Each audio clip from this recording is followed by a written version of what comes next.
What if you could read all the books that are on your to-do list this year and understand everything about them, and not only that, read them 2 or 3 times faster than you ever have? And all of this without being a speed reader.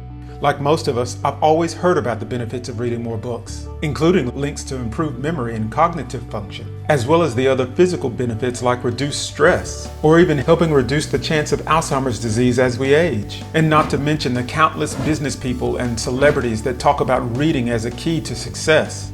And I would say reading is the strongest signal for success in the future that I've ever seen.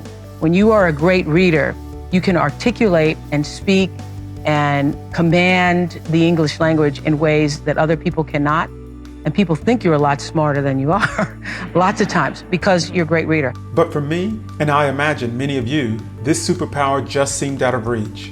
One of the biggest barriers that I found to loving and enjoying books was that I could never seem to find enough time in my day or my week. But even when I found the time, the other issue for me was I am such a slow reader. When I used to read books like this, I didn't enjoy it. It took me too long. I didn't get that feeling that I wanted to go back for more and more books. In theory, it shouldn't be so hard if you just do the math. The average reader reads about 250 words per minute. I'm a bit slower. But say I try to put in 15 minutes worth of reading each day. That's about 3,000 words per day. And the average nonfiction book is about 50,000 words. That's a little over 16 and a half days to finish a book. Not so bad, right? But that never happened. Once you add in other distractions like work and family and all the other activities in my life, all that activity made for inconsistent reading. And that just led to a slower reading pace, which only led to reading frustration and disappointment. It would take me months to finish a single book until I learned these simple but incredibly impactful steps for reading success. I went from a reluctant reader who didn't enjoy books at all to a voracious reader who loved reading more and more books faster and faster, soaking up so much more information, so much so that I wrote my own book. It was while doing the research for writing my book that I discovered these 4 powerful keys. And the first key starts with set reading as a goal. I know that sounds really simple, but it is the most important thing that you can do for yourself, and especially this year. All right, setting a goal, that means intentionally setting yourself a target to get better at something this week, this month, this year, whatever that is for you, and reading is one of those things. By understanding where you are today and setting yourself an achievable target to get better at it, you're already on your way. Setting goals gives us structure and foundation for accomplishing anything that we want. I don't know if you've ever heard of SMART goals. You don't have to follow this system, but it is a great thing to help you remember. If you set a goal for yourself, make it specific, make it measurable, make it achievable, make it realistic, and make it time-bound. That's SMART. Another reason you want to set a goal and commit is so that you are bound to it. One of the things that you can do to make sure that you're committed is do something like joining a book club. A book club is a great way to feel like you are social with reading and that you're partially accountable to the people who you're reading with. So you start to feel that social structure and a little bit of peer pressure that helps you read more effectively. So it's another way just to give yourself some psychological advantage to put book reading at the forefront. And once you've committed to it, the next thing you need to do is set up your life for reading. So setting up your life for reading a book is kind of like setting up your life for having a toddler in the house. You want to make sure that your environment is set up for its purpose. The same thing applies for reading books. If you set up your environment to read more, you will read more. To set up my life for reading, I've put a book on the nightstand in my bedroom. The book that I want to read is always there. So I know that every night as I try to wind down, the book is available. Another thing that I've done is I have given myself several ways to read, and that is setting up an Audible account so that I can listen to audiobooks while I'm out and about. That means having a book reader on my phone so that while I'm in public transportation, I have a way to read the books. There was a time when I thought that physical books were the only books in the world. I thought that it was cheating to do anything other than have a book in my hand, to be able to caress it, hold it, flip through the pages, smell every bit of the book.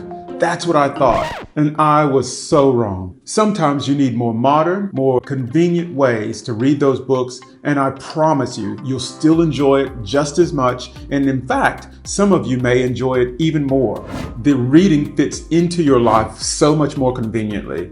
You can do it while you're doing other things, which is almost impossible with a physical book. This is multitasking the right way. You can do it while driving. You can do it while doing the laundry. You can do it while cleaning. You can have your book on anytime that you're doing a menial task that will allow you to still absorb the information in the book. And then, once you get to a stopping point, you switch right over to that physical book that you love. Now, just by making a few adjustments to making reading a goal, committing to it, and reading on a more regular basis, and by setting up my environment, you can already see the difference. Now I can consistently do 30 minutes a day, at least. And just by doing the math, that takes it down to reading a full book in just over a week. And as I set up my life for reading in more places than just home, even with my slow reading, I can easily read over an hour a day. And that dramatically improves how quickly I can finish a book, which just keeps me more excited and more motivated to read. If you give yourself an opportunity to skip other types of screen time for book time, it will double the amount of books that you can read. Because as you're usually scrolling social media, that scrolling can be learning and reading. It'll change the way that you look at your phone when I'm in a waiting room, when I'm on the bus, when I'm waiting for my food order to come. All of those times for me have become reading time. And it's now no longer just in the bedroom. It's my whole life is set up for making sure that I can get information in as much as I want and as much as I need. Before I get to the most important way to set up your life for reading more books this year, let's talk about one thing that you can do now that'll get you going with reading. So me, I love to read nonfiction books. And the one thing that I found is that I would read a few pages, not understand very much about it, and get frustrated. And that would actually prevent me from reading more. And because I really didn't get the context quite often, I would beat myself up for not reading more and not reading faster. So if that's you, or if you've ever felt like that, one of the ways that you can help yourself is to read things around the subject. And what that does is it gives you the context you need to absorb the information that you're reading. So if you're reading a book about nutrition, it's going to be really helpful to understand some of the language in the world of nutrition. And to do that, you would read articles, you would watch videos, you would read things from that particular author. It really helped accelerate the way I absorbed the information, how well I understood things, and how quickly I could read. Now, these final two things are the most important ways that you can speed up your reading this year. The best way that you can change your reading life, and I found mind-blowing, was becoming a parallel reader. I'm not sure when it happened, but I've always thought that you could only read one book at a time. Now, I found out that you don't have to be monogamous with a book.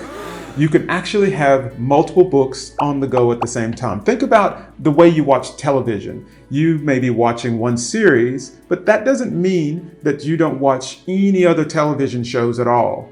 You can easily watch one series and then flip to another channel and watch another show whenever you need to. The same applies to books, and it actually helps you, one, increase the number of books that you can read, and it also keeps you interested. Quite often, I would get tired of a book because I'm just in a lull spot in the book. And I found that to keep reading, it was better for me to just switch to one of the other books that I had on hand and that I was interested in that actually boosted my spirits and helped me read more and more. So no, I wasn't finished with that book quite yet. I would come back to it later, but because I was parallel reading, I was actually increasing my knowledge. And in my case, I was reading things around the same subject. So I really started to grow and read faster and more productively because of it. So for me, I take 1 or 2 books in the subject area that I'm trying to learn, and I will read those books. Then I may have another book that's on a completely different subject, but it's one that I'm interested in. If those books aren't giving me joy,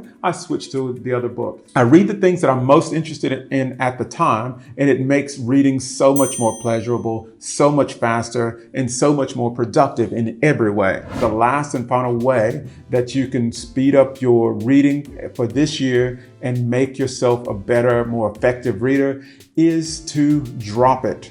Drop it like it's hot. What I used to think is that I had to finish every single book that I started. I don't let myself start a book that I'm not going to finish. And I took that to heart, and I thought I had to finish every single book that I read. I was so wrong. Life is too short to read something that you're not enjoying. So what I found is I would read everything that I could. I would read all the good parts that I had in mind. And if I still wasn't enjoying that book, I moved on to something else. It was so much more fulfilling because I felt liberated that I could leave a book behind that wasn't treating me well. You need to be able to read things that you enjoy. So if you're not enjoying it, stop that book, drop it, move on to something else that is enjoyable. Like I was saying, I quite often read several books in parallel. So if I come back to that same book and still can't finish it, I know that it's just not the book for me. Whether it's the author's tone, their pace, the subject matter just didn't connect with me, whatever the reason, I would give up on that book after I came back to it 2 or 3 times, and I suggest you do the same. Now I bet you're wondering which books you should read. Well, you can find out all about it in this next video.